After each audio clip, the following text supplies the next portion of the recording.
We are Group 10 and we are the creators behind Nightmare of Moonlight. We are 2 designers, 3 artists and 2 programmers. Our first step was to getting a theme together. We came up with a few ideas, finally settling on a gothic tower inhabited by Lovecraftian creatures. From this game, like Hades, Castlevania, Vampire Survivors, Street Fighter Third Strike, Bloodborne and Terraria. From these, the pixel art style from Terraria inspired the artistic direction, taking deeper inspiration from Street Fighter for the main character and his style. The hack and slash gameplay of Hades formed a solid base but needed simplifying to fit the scale and time frame of the project. The overarching theme took inspiration from Bloodborne due to its gothic setting with darkness mystery surrounding the story. The main premise of the game is that you, Solaris, have one task in your life: exterminate the nightmare monsters that tormented your childhood. After years of hunting, you are finally ready to ascend the Tower of Moonlight and close the portal, hopefully sealing the fate of the foreign moon. Each member of the team brought their wide range of skills to the project, with the artists using Photoshop and Aspirite to achieve the pixelated aesthetic. Items such as chairs, tables and the player character to name a few. The creation of sprite sheets for our worms, slime and the longer. These had both walking animations and attacking animations, which the artists turned into sprite sheets and GIFs for use within our game design document. Our designers focused on researching the titles discussed earlier, one taking a deeper dive into the gothic movement and mechanic analysis of other games, whilst the other focused on world building, thematic style and battle flow. After completing the side development, they then shifted onto level design and layout later on the project, taking design cues from the research they had conducted. Our programmer focused on core system implementation such as the 2.5D camera and movement later, creating scripts for the combat and room progression. They also made great progress implementing the abilities such as the dash so that the player could pass through enemies but not terrain. Other functions such as a working health bar were implemented, combining the art and code sides of the game. We made sure that the project was well managed, with James and Adam taking on supervisory roles of the respective teams, dealing out tasks and maintaining the Trello board. On the Trello, we gave each of the factions different task pools, with the lead assigning tasks during the Tuesday scrum. Most tasks were given deadlines such as 3 days to complete the basic furniture for the levels. Whilst in the Tuesday scrum we discussed any delays that the team might be facing and came up with contingency plans on how we could adapt the scope so that the delays weren't too detrimental. On Friday we discussed any progress that we had made and delegating any new tasks out that had been thought of.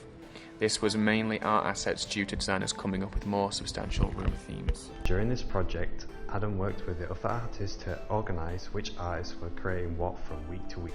Adam started the project working on the concept art, coming up with ideas for the main player character and a potential boss with the ability to transform. From these concepts, he worked on finalising a player character, bringing them into the pixel art aesthetic and creating sprite sheets for player animations. Furthermore, Adam worked on some art to get an understanding of themes. This went on to be unused for the menu screen and game skybox. During the project, Florian has worked on the concepts for the weapons and on background items. These weapons were made, painted, shown as an idea and then recreated in pixel art style later on to be used in the game. The weapons were a normal silver sword, a whip with silver blades with a curled and straight version, and lastly a great sword with a silver blade. The background objects that Florian has done are a pile of bones, rotten flesh, bones inside, and lastly flies for the sewer levels. For the basement, Florian has done a wooden crate, a wooden open barrel and a wooden empty shelf. For the Royal Gothic levels, he has done a Royal Gothic chandelier, a Royal Gothic sofa and lastly a Royal Gothic chair. During the project, I have worked on a wide variety of aspects, from enemy concepts and finalised enemy designs. The 4 enemies I created are the slime, worm, tentacle and longer, making sprite sheets for a walking animation and attack animation for all of them. I created HUD, concepts and final HUD and menu designs. This includes main menu title, buttons, in-game ability buttons and game control sprites. I have also worked on sound effects and music, created 3 music tracks for the game and sound effects for death, walking and the ability being ready. I finally did some object concepts and some finalised object designs to help give the designers more assets to work with. During the project, I worked mainly on the game design document, as that was the majority of my grade and deserved that much attention. I created some of the layout sketches and eventually created them in the level, creating levels 1 to 3. I also created the entirety of the game lore and background, which was used to influence the artist's design choices. I also did research into other games similar to ours, such as Hades and Castlevania. I also wrote about the HUD, death screen and fail states. During the project, Reese worked on the concept of the game, narrowing down the initial ability ideas. This required researching into certain games and taking their design hints and applying them to our game, relating to the flow that we wanted and overall strength of the player in relation to the enemies. Once he had come up with 20 plus abilities, he presented them to the group, where we narrowed them down to 3 final abilities. After he finished working on the abilities, he went on to the core level design, taking elements from his research and design knowledge to put together a diegetic tutorial level where the player learns the mechanics without the reliance on heavy text. Upon finishing the tutorial, Reese moved on to the basic room design for the demo, creating rooms inspired by real-world Gothic locations that make use of Gothic architecture. He made room designs for a bedroom, cellar and some generic connecting rooms to flesh the level out better. Throughout the project, I mostly stuck to using Unity and Visual Studio to bring the concept to a playable prototype. During the first week, I focused on setting up the Unity project and GitHub to allow better collaboration between the team. I also wanted to create a basic grade box and movable player as a foundation. Once we had a basic room layout and player, I decided to work on enemy AI. The enemy AI uses navmesh agents that follow the player. When the player is within a specific range, it triggers an attack.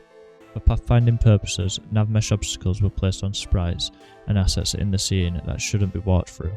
I then created an enemy wave system that would automatically spawn enemies in the scene and open a door at the end of each level after completing all waves. Each door would move between the 4 levels created by the artist and designers and then rotate back to level 1. A child of the white, born into the hell that descended upon Blackmire. He was found in the cold streets of the market district, abandoned as a child. A young peasant woman found him seconds from death as the moon gazed upon him, burning him down his right side. He was raised in the pipes of Blackmire, a system of underground sewage streams and catacombs. His surrogate mother taught and raised the boy the best she could. However, like all the people of the city, she knew that her time with her son would be fleeting, as the horde regularly scoured the pipes, and his deformity, due to the conditions of his finding, would limit his life greatly. After years under the yoke of the foreign moon and a childhood living in sewage and squalor, Solaris trained and prepared for his vengeance. He would climb the tower and exterminate everything in his way. He would shut the portal between dimensions and hopefully weaken the foreign moon and kill it.